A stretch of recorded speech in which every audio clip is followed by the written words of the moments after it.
So the final lesson in our circuits section is on KVL and KCL.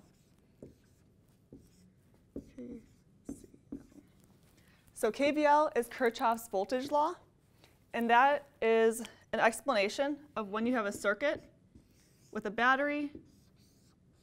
Let's say you have some resistors, and then it connects back to the battery. The voltage gain across the battery is equal to the voltage drop across the corresponding elements in the circuit. So let's say you have 5 volts here. Let's say you have a 100 ohm resistor here and an equally 100 ohm resistor down here. So what Kirchhoff's voltage law says is that you'll start at 0 volts, or your ground. As you go through the battery, you'll gain 5 volts. As the signal continues to travel across equal resistors, you're going to have a 2.5 volt drop and a 2.5 volt drop here, bringing you down. So 5 volts minus 2.5 minus 2.5 brings you back down to 0 volts. So KCL is Kirchhoff's current law, and that says if you have a circuit with some nodes, so nodes are just where all the elements connect in a circuit, all the current flowing into the node is equal to the currents flowing out. So we'll have some current flowing here. Let's call that I1. Some current flowing down the first branch of your circuit. Let's call that I2. And some current flowing through your third branch, which is I3. So again, let's say we have 5 volts here.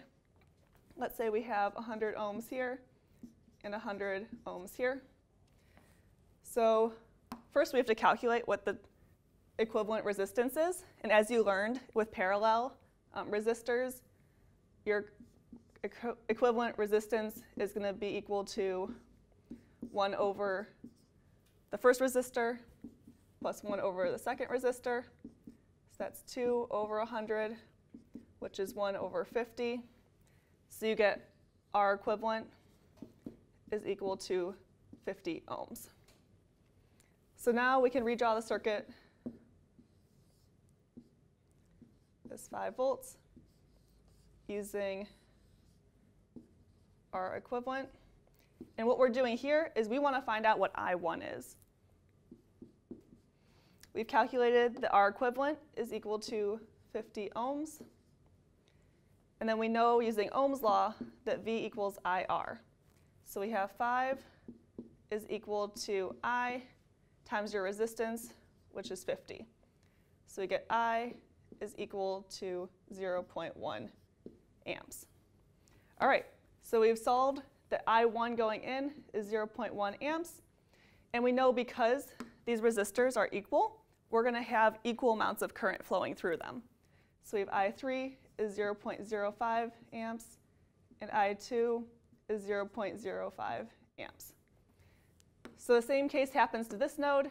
You have 0.05 amps flowing in, 0.05 amps flowing in.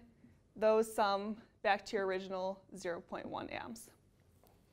So that's KVL and KCL.